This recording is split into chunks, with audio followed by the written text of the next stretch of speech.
కార్యకర్తల మధ్య భోగి వేడుకలు జరుపుకోవడం సంతోషంగా ఉందన్నారు మంత్రి నారాయణ.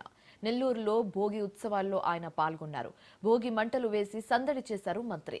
తన విజయం కోసం పనిచేసిన ప్రతి కార్యకర్తకు న్యాయం చేస్తామని మంత్రి హామీ ఇచ్చారు.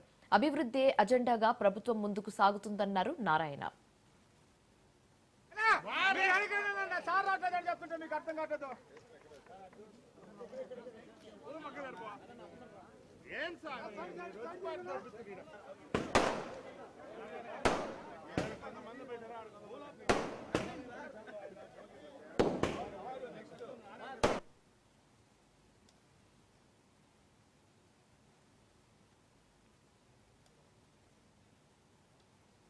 సంక్రాంతి సందర్భంగా నెల్లూరు ప్రజలకు, రాష్ట్ర ప్రజలందరికీ నా యొక్క శుభాకాంక్షలు.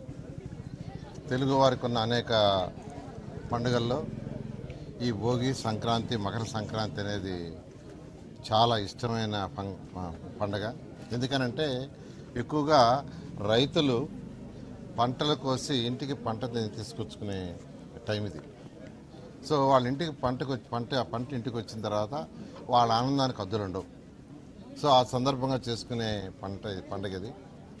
సో ఇది ప్రతి ఒక్కరికి, రాష్ట్రంలో ఉన్న ప్రతి ఒక్కరికి, ప్రతి తెలుగువారికి ఈ పండుగ ఎంతో ఆనందాన్ని ఇస్తుంది. ఈరోజు నేను 40వ డివిజన్కి వచ్చాను. ఈరోజు మొత్తం నెల్లూరు సిటీలో 28 డివిజన్లు ఉన్నాయి. ప్రతి డివిజన్ నుంచి మా డివిజన్కి రమ్మని యాక్చువల్గా కోరటం జరిగింది. అయితే అన్ని డివిజన్లకు పోవటం ఒకసారి వీలు కాదు కాబట్టి మా పాప శరణి ఒక 10వ డివిజన్ పోయింది. మా మిస్సెస్ 44, 47 డివిజన్లు పోయింది. నేను 46, 3లో 2 దగ్గరలో వేస్తుంటే వాటి దగ్గర పోతాను, నేను వస్తానని చెప్పాను. సో మొదట ఈ 40వ డివిజన్ రావడం జరిగింది. ఈ కార్యకర్తలందరితో ఈరోజు కలిసి ఈ భోగి పండుగ చేసుకోవటం నిజంగా ఎంతో ఆనందంగా ఉంది. ఎంతో ఆనందంగా ఉంది.